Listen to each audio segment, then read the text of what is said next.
Matinding paniningil ang kinakarap ngayon ni Pangulong Coting Jr. matapos kumpirmahin ng Korte Suprema na pumasok na sa formal na proseso ang kaso ng pantarampong laban sa kanya. Ayon sa opisyal na dokumento, tinanggap umano ng kataas-taasang hukuman ng mga ebidensyang inihain ng mga nagsampa ng kaso dahilan upang umunsad ang legal na proseso sa isa sa pinakamabigat na kasong kinakarap ng isang kasalukuyang Pangulo. Ang nasabing kaso ay may kinalaman umano sa irregularidad na paggamit at paglustay ng bilyong-bilyong piso mula sa kaban ng bayan kung saan lumutang ang pangalan ni Coting Jr. bilang isa sa mga itinuturong responsable. Ilang dating opisyal at whistleblower ang naghain ng mga dokumento at testimonya na ngayon ay ginagamit bilang batayan ng Korte Suprema upang formal na simulan ng pagdinig. Nananatiling tahimik ang Malacanang sa isyu ngunit inaasahan ang isang pahayag sa mga susunod na oras. Samantala, hati ang reaksyon ng publiko, may mga nananawagan ng mabilis at patas na proseso habang may ilan na bang naniniwalang bahagi ito ng mas malalim na girian sa politika. Patuloy namang iginigiit ng mga tabagtanggol ng batas na walang sinuman kahit ang Pangulo ang dapat ilagay sa itaas ng batas. Asahan ang aming patuloy na pagbabantay sa kasong ito at ihahatid namin sa inyo ang bawat makabuluhang detalye upang umusad ang pagdinig sa Korte Suprema. At yan nga ang balitang ating pagkakatutukan. Ngunit bago ang lahat, siguraduhin mag-subscribe at ihit ang notification bell para sa patuloy na pagtutok sa mga silap ng bagong balita sa tunay na boses ng masa.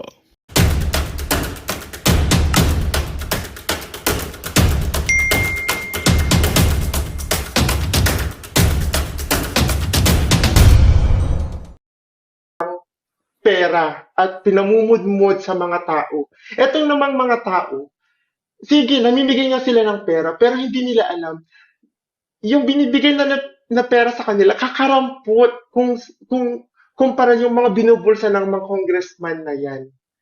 Yun po, kaya dapat, may napanood po ako yung question yata ni Amy Marcos.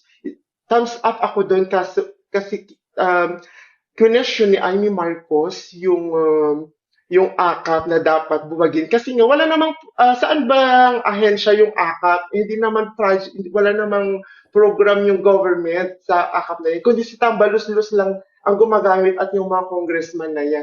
Madaming Pilipino na tuwang-tuwa na nabibigyan ng pera, pero hindi po nila alam, madaming binubulsa yung mga congressman na yan.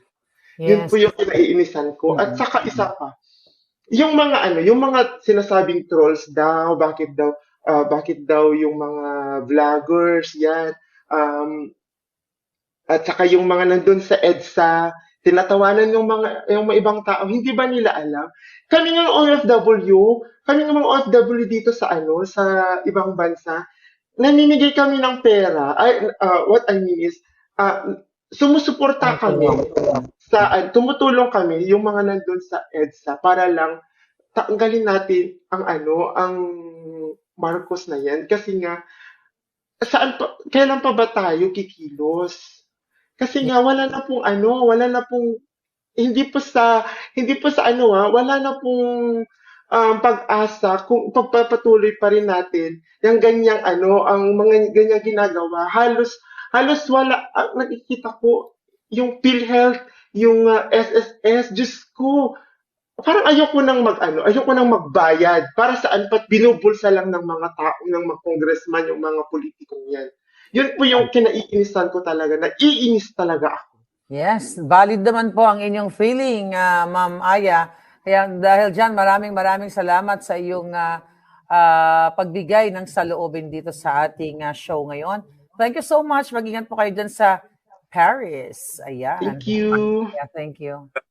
Sa lahat ng mga kaibigan mo, Aya, no? Habang nanonood ka pa, kung paano ang sistema sa Paris na libre ang gamot at libre ang paggamot na ninanais din natin na ipatupad sa Pilipinas. Hindi totoo na walang pera ang PhilHealth. Ang ginawa nga ng PhilHealth, abay sobra-sobra daw ang pera nila kaya binalik nila sa gobyerno ni Bangag.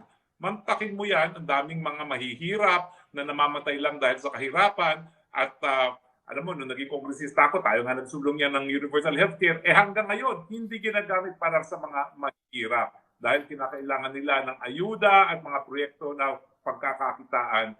Pinagkait pa yung pera na dapat sa mga pinakamahihirap sa kanilang panggamot, pinagkait pa at ninakaw pa. Yes, folks, may mga nagpaparating ng mensahe. yung nangyari daw dyan na kaguluhan sa EDSA, not EDSA, sa Mindiola, pwedeng drama lamang para ma-justify ang posibleng pag-declare ng state of emergency or martial law. What is your thought about it? Ay, nako.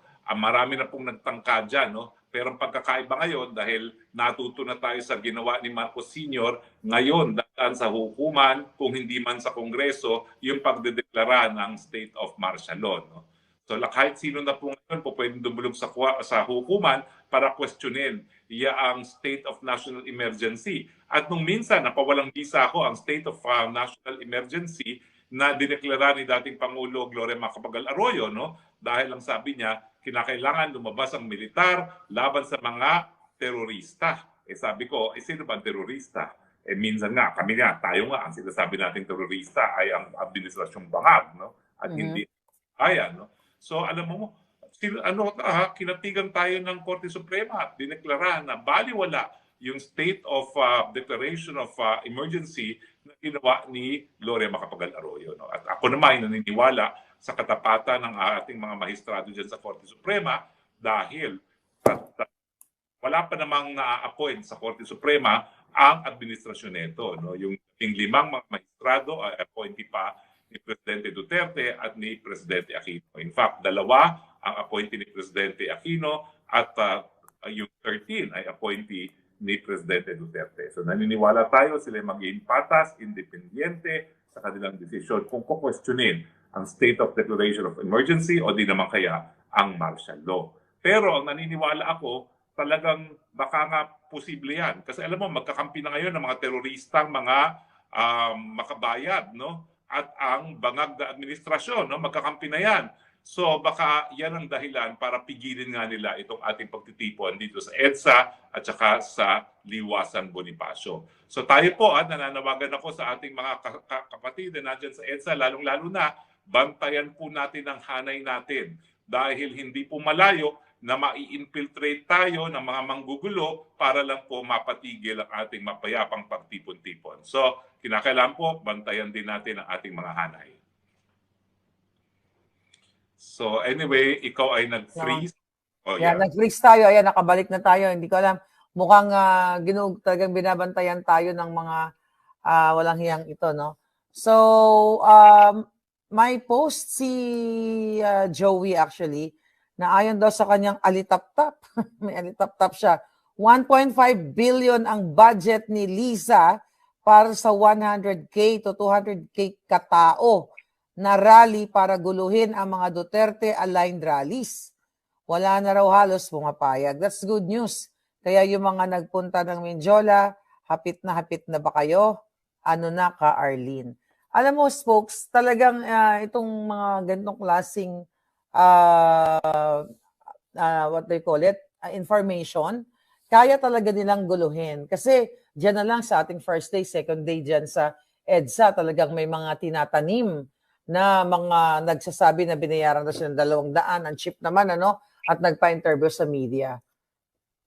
Well, alam mo talaga, lahat gagawin nila para siraan yung boto ng taong bayan na ayaw na nila, tama na sobra na ang gobyernong bangag. Tama na sobra na ang gobyernong korap. Tama na sobra na ang gobyernong palpa na pag dumarating ang mga dilubyo, ang tanong, anong gagawin natin? Hindi natin kailangan ng ganyang gobyerno. At wala pong illegal sa ating ginagawa na malaya at mapayapang pagtitipon-tipon para iparinig at ipahayag itong ganitong sentimiento. Karapatan po natin ito bilang mamamayang mga Pilipino. Yes, gusto natin pasalamatan si Betsy. Thank you for all you do. Laban lang. Okay. Bebs Charles, thank you so much. And Ruin Mateo, thank you so much. So habang nag-aantay tayo ng update sa ground, sa EDSA Shrine ay magpapasok tayo ng ating palangga sa kanilang mga sentimiento. Si Kate, paki-unmute at please paki-usap. Paki-off po ang iyong cellphone o kung ano man yung browser mo para hindi po tayo mag-e-echo or else, ibababa po namin kayo dahil ang sakit sa tenga, no? Yung echo. Alright. Kate. Ayan. Speaking of it, Yes, Kate, paki-mute lang yung iyong browser. Hello po. Good Okay, afternoon. that's good. Nakamute na po. Okay, great. So, hi Kate, Yeah. saan ka? Pilipinas ka ba? O ibang bansa? Nasa Malaysia na po ako nakabase ngayon. Nakapag-asawa po akong local. Okay, that's good news. Alright. Kumusta So, naman ang mga Pilipino dyan? Yun, yung mga friends ko po talagang Duterte. Pero pag nagpo-post po kasi ako sa Facebook, wala po nagko-comment. So, wala ako nakikitang wala mga feedback or what. Talagang kasi post ako ng post. Of course, talaga I love Tatay Digong. Of Alam niyo course. po, Miss Maharlika, wala po Kasama natin si Spokes Harry ngayon, Hello Palangga. po, spokesman Harry Roque. Hello po. Ano ba yan? Ikwento ko lang po kasi po wala po akong pakialam sa politics natin talaga. Kung sinong presidente, vice president. Mhm. Nagkaroon lang po ako ng naging interesado lang po kay PRRD. Kasi nakita ko po yung kaibahan niya sa lahat na naging president. Hindi ko nga po kilala si Lenny eh. Promise po. Tapos, nung umuwi ako 2018, late na po ako sa flight ko noon kasi parang 2 days na ako sa Pinas. From Imus to Pasay, about 15 minutes lang po yata ang tinakbo ko eh. Kaya sabi ko, wow, ang laki ng progress. Ang laki talaga. Tapos, wala nang mga tanimbala, wala nang kurakot. Yeah. Ang daming pinagbago ng Pinas. Kahit po nasa ibang bansa ako, nakikita ko po yung kagandahan. Pero, ang family ko, parang hindi sila maka-Duterte. Last July, pinapunta ko rito yung family ko, nasa akin dito. Parang nabanggit sa akin ng father ko, parang gusto niya na ngayon kay Bongbong. Sabi ko, mas naghirap kayo ngayon, sabi ko sa kanila. Dati ang ganda-ganda ng buhay niyo, ngayon parang mas mahirap, di ba? Nagreklamo. Mas peaceful, kumbaga. Dati po, di ba? Tapos po, dati nung election, talagang support po ako dyan kay Bongbong. Kasi po, dinala siya ni Sara eh. Siyempre po, kung sino yung ni Duterte, dun tayo, di ba po? Eh yung last night, campaign period, pinakalas, pag napanood nyo po, i-recall nyo po. Nung nagsalita si Bongbong, tumatabingi yung mouth niya, tapos sabi ko, something wrong. Sabi ko, something wrong. Ayun na po, hanggang sa ilang buwan, taon, ayun na po, nagkaroon na po ng issue about bangag. Wala, So alam niyo po, napansin mo, Kate, ha? Opo, yung last night, kasi po sinusubaybayan ko po eh.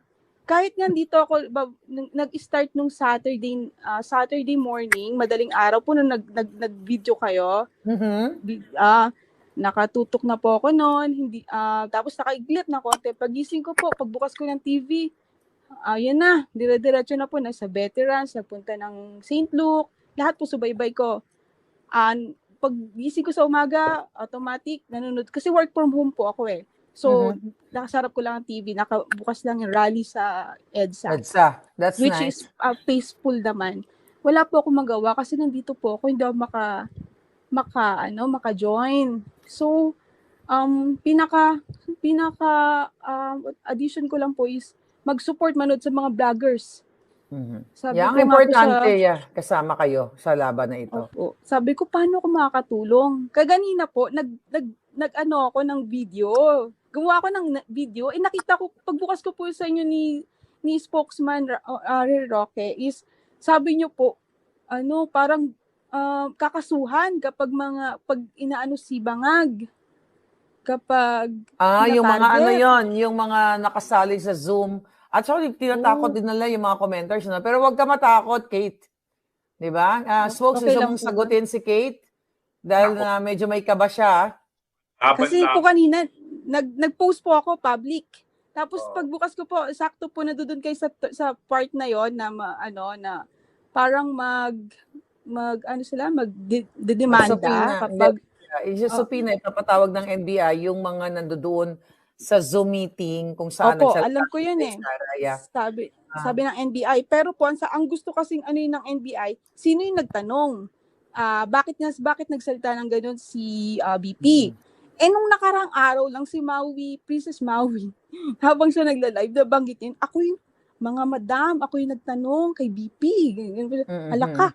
Sana na-delete niya yun. Hindi, wala yun, Tapos, wala yun. Huwag ka matakot doon. Sasagutin ka ng ating ayun. abogadong kasama dito. Wala yun, Kate. Apo. At ano pa Spokes ba yung ako, share ko? Paano po Yeah. ba mapapatasik yan si Bongbong? Kate, huwag ka mag-alala sa sama-samang boses ng bayan, darating tayo dyan. Kaya naman, sa mga katulad niyong mga OFW ay isang malaking ambag nyo yun, yung maging boses kayo kahit nasa social media lang tayo. Kaya thank you so much, Kate. Thank you very much. Last pa po, Miss Marlica, kagabi, bago ako matulog, nakita ko po sa YouTube, nasa Japanese news, si VP. Okay, ano sinasabi? Yung pinapalabas sa mainstream media. Kaya nag-comment ako doon, sabi ko, I am a Filipino. Don't trust mainstream media. They're all biased. They're all liars. So, We love, malaking tulong yan. VP.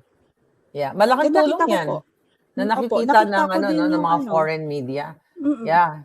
Kaya talagang kayo lang talaga yung sandigan ng taong bayan para mag-spread ng katotohanan. Thank you so much, Kate. Balik ka lang No sa worries mga susunod po. nating Thank you vlog. po. Thank you very much. Thank you. Ayan. Diyan. Spokes Harry. Talaga namang narinig mo ba, Spokes? Medyo mahina yung boses mo. Parang hindi maganda yung iyong signal. Isipin na mga mapang-aping mga gobyerno ang tayo pa kaya ng Panginoon. Nakaano yan, medyo choppy ka, Spokes. Hindi dapat Ayan. May mic ka ba, Spokes? Medyo choppy ka. Anyway, meron tayong breaking news, Spokes. I don't know kung nabasa mo na, no? Na yung House Committee daw on Good Government ay inorderan ang pag-release na kay Chief of Staff, OVP Chief of Staff Zuleika Lopez ngayong araw na ito. So,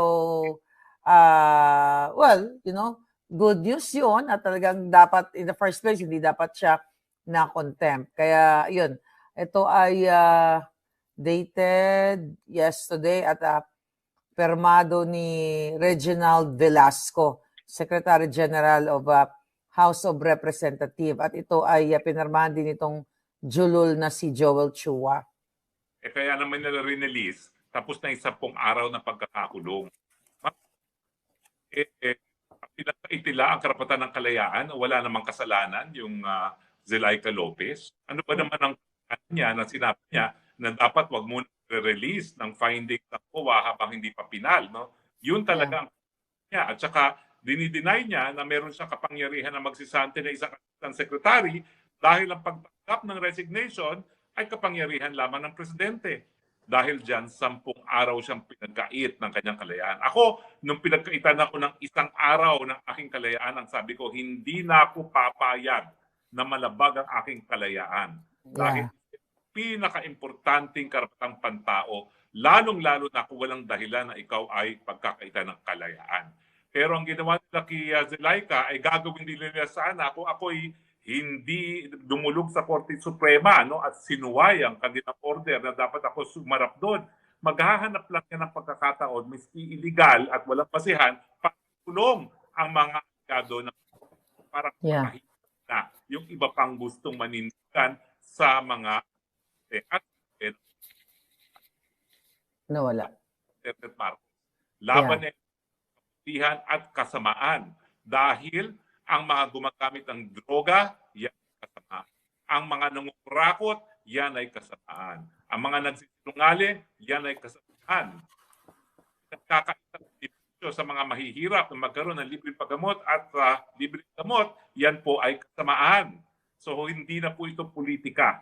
Ito po ay survival ng ating bayan, good versus evil. Yeah, so ang nakikita ko dito, Spokes, dahil siguro nakita nila yung pagdagsa ng dami sa EDSA, parang papalubag loob, baka umatras yung mga tao sa EDSA para kasi ang simula nito yung pag-contempt, ang simula ng pag-alsa ng tao, kasama dito yung pag-contempt kay Attorney Zuleika Lopez. So, posible din na talagang naaalarma sila sa mga tao nandun sa EDSA kasi, di ba, Spokes, kung talagang alam naman natin na demonyo itong mga nasawad, kung pwede pa rin nila i-extend yung contempt pag pinagtripan nila, right? Well, alam nila na yan ang pinaka-epektibong pamamaraan para lalo pang lumubong hanay natin ngayon sa EDSA. No? At dahil ay nararamdaman nila ang banta sa kanilang patuloy na, pagkakaroon ng kapangyarihan, nararamdaman nila that the end is near at napupunta talaga ang salop, ayan na, sila ay nagbibigay na ng concession. Kumbaga, sumusuko na rin sa tapot nila sa taong bayan. Too late na hero, sa tingin nyo mananalo pa ang Franz Castro? Sa tingin nyo mananalo pa ang Barber? Sa tingin nyo mananalo pa yung burlesque king na si Fernandez? At sa tingin nyo ang sino pa yun? Yung ex-NPA. Si Paduano. Tingin nyo mananalo pa yan. Ako, at saka yung isa pa, yung babae. Naku, wala nang kapanapanalo yan sa Batangas. Ang mga Batanggenyo, talagang alam ko mga marangal yan. No? At talagang hindi nila kukonsintihin ang isang tao na naglalabag sa kanilang kapangyarihan, umaabuso sa kapangyarihan. Luistro ang pangalan pala. No? Luistro, yeah. Ang paglabag sa karapatang pantao ng isang Batanggenyo. Dahil Batanggenyo, talaga namang ang pamamaan para parating ang inyong disgusto ay wag na pong panalunin ang yang Luistro na yan at wala naman pong kwentang ginagawa sa Kongreso, no? At binibigyan lang ng masamang imahe ang mga Batanggenyo. Yes. Folks, may nagtatanong dito, ano daw ba ang comment natin sa kay Vovong Gadon sa pag-file ng disbarment kay Inday Sara? Ako sa totoo lang naawa ako Kasi mantakin mo older itong si Gadon na 2 beses na disbar. Yung pa sa Korte Suprema na siya parang nagpapadisbar. Tayong kasabihan, you cannot come to court with unclean hands. Dapat malinis mo bago ka dudulog sa korte. Maawa ka naman sa sarili mo, ikaw ang record holder sa buong daigdig. Tao na na-disbar 2 beses ng kahit sinong hukuman sa buong daigdig. Guinness Book of World Record. Tapos siya pa ngayon na magpapadisbar. Yes. So, mag-entertain tayo ng ating mga viewers. Ayan po, si Miss Elena Bisquera. Ma'am, bago nyo po kayo magsalita, please paki-close ang inyong browser or inyong TV kung meron man para hindi po tayo nag-e-echo. Alright, Miss Elena Bisquera, how are you? Yes, ma'am. Hi po, kumusta ka nga? Saan ka uli? Saang bansa ka? Walangga, nasa Pilipinas lang po ako. Okay, anong balita dyan? Sa Maynila ka ba? Pupunta ka ba ng EDSA? Pupunta nga sana ako. 67 na po ako, kaya lang, meron akong condition Kaya nga nakukonsensya ako. Okay lang po, mag-stay na lang kayo sa bahay kung may condition kayo. It's not advisable. Meron akong spondylosis, meron akong ganun. May chronic akong back pain, ganun. Okay. Ano po yung nyo, masasabi po diyan? Kumusta muna po lang buhay nyo dyan sa Caloocan? Makukumpara mo ba yung panahon ni Pangulong Duterte? Nawala ba yung mga addictus sa inyong lugar? Ay, unahin ko yon Ako po, marami akong kamag-anak, mga pamangkin na addict noon. Nung panahon na hindi pa si Duterte umupo. Nung umupo si Duterte, nako, ako nababahala talaga ako. Bawat may palabas sa TV na may tinapon doon na ganun, talagang tinatawagan ko agad sila. Siyempre kahit pa paano, mga kamag-anak ko yun. Ngayon, sinasabihan ko sila na magtigil na kasi kayo, tumigil na kayo. Kung ayaw nyo pang tumigil, lumayas kayo dito. Kung saan kayo umuwi kayo ng Surigao. Taga-Surigao po kami. Yan si Barbers. Visit na yan. Mo. Okay. Ang kababayan namin. Yumaman na daw ngayon. May bago siyang restaurant na malaki doon. So, ano po yung sentimiento nyo ngayon dyan sa buhay ninyo? Ano ba? Nagmura ba? Pero bilihin? Ano yung situation? Ay, naku, ang mahal po. Palangga. Ang hirap-hirap talaga. Pero madami, yung mga pamangkin ko, sa totoo lang talagang nagbago sila ngayon, noong panahon ni Duterte. Tapos ngayon, hindi na sila bumalik. Tuwan-tuwa ako. At least hindi na po sila bumalik. Hindi na. Lagi kong minomonitor talaga po. Kasi dito yung nagtatrabaho sa akin pagka meron akong pinapagawa sa bahay ko. Oo. Meron akong isang patatawanin lang kita. Noong, Sige po. noong panahon na ako sa'yo, nung umpisa akong nag-subscribe sa'yo, Na po? ano yun inauguration na. Tapos na yung election, inauguration na yun. Kaya hindi kita napapanood nung araw. Okay. Ngayon ang inauguration, nakita kitang nag-live ka noon, nasa hotel ka yata noon, suot-suot mo yung gawa ni yung kalaban mo ngayong maputi. Alam na po Suot-suot na yun.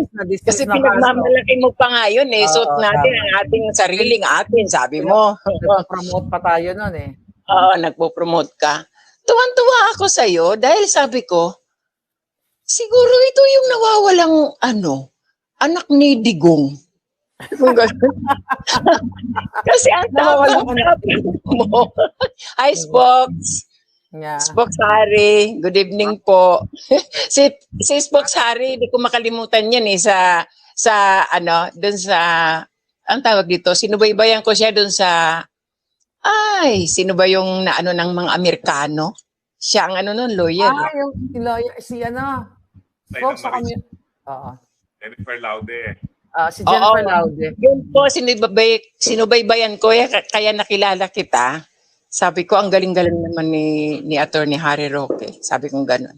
Balik tayo doon sa, kay Miss Marlica. Alam mo, Miss Marlica, ang punot dulo po nitong lahat, tama ka, si Lisa. Alam niyo po, noong inauguration, tutok na tutok ako noon. Talagang hindi ako kumukurap sa TV. Nakita ko yung pagdila niya. Nadismaya ka agad Nakita sa ko yun. pagdila. Hindi, red flag sa akin yan yung mga babaeng dumidila. Ahas po kasi eh. Oo, red flag sa akin. Sabi ko, Oo. bakit ganito ito? Sabi ko, sa harapan ng marami, di ba, siyempre yun, worldwide yun, di ba? Kasi inauguration ng presidente. Sabi ko, bakit ganito ito? Anong klaseng babae ito? Tapos, bago pa yon, napapanood ko na siya sa mga interviews, meron na rin akong red flag sa kanya nung sagutin niya si Boy Abunda na ang paborito niyang, yung first lady, yung nanay niya, ulol, ang gaga, ang bobo, first lady ba yung nanay niya? Sira ulo. Diba? Kaya sabi ko nga, ito talaga medyo semplang to si Bongbong. Sabi ko gano'n. Semplang ito. Nadagdagan pa noong, ito naman si Digong kasi, si Tatay Digong, kung magsalita kasi, minsan hindi ka maniniwala, minsan maniniwala. Nung nagsabi po siya na may bagahe itong kandidato na ito, hindi ko masyado binigyan ng diin ng importansya. Kasi nga, minsan nagjo-joke, minsan, di ba, ganyan si Duterte. Yes. Kaya tuloy, imbis na totoo na yung sinabi niya, medyo nag-aalangan pa akong maniwala. Pero now po, talagang maliwanag na mayroon po tayong adik na presidente. Kaya dahil dyan, Ma'am Elena Vizquera, maraming salamat dahil nakasama salamat po, Madam. Thank you Salamat po. Thank you. All right. Sige po. Okay. Ayan. So, Spokes, talagang, ayan. Spokes, hindi ko alam ba't mahina ang iyong audio, no? Minsan nagcha-choppy-choppy ka. So, I hope maayos natin yan. So, grabe yung ating mga kababayan. Talagang ang kanilang mga sentimiento o kanilang mga testimonya. By the way, update no, Spokes, sa EDSA, talagang dumadagsa ang mga tao. At patuloy na, nagmo-monitor tayo kay, ayan po ngayon, ayan. Patuloy na dumadagsa ang mga tao. Ayan, nakita nyo yan, may mga nag-distribute ng food. Nagpadala tayo ng tubig at tinapay doon, mga palangga. Thank you. Ayan, talagang mukhang mapupuno ang EDSA ngayon. Kaya naman, I hope talagang tuloy-tuloy na. At pumunta na po kayo ngayon sa EDSA. Magtuloy-tuloy na tayo. So, yes, folks, balikan natin yung issue na pag-release na nga dito kay Attorney Zulaika. Actually, may magtatanong Magandang balita ang hatid namin sa inyo ngayong araw. Sa pagtatapos ng aming balitaan, nagbigay kami ng mga mahalagang impormasyon. Maraming salamat sa pagtutok at pagsuporta sa aming programa. Huwag kalimutang manatili sa mga susunod na araw para sa mga bagong balita at mga kwento na dapat nating abangan. Mula sa Boses ng Masa, magandang araw Pilipinas!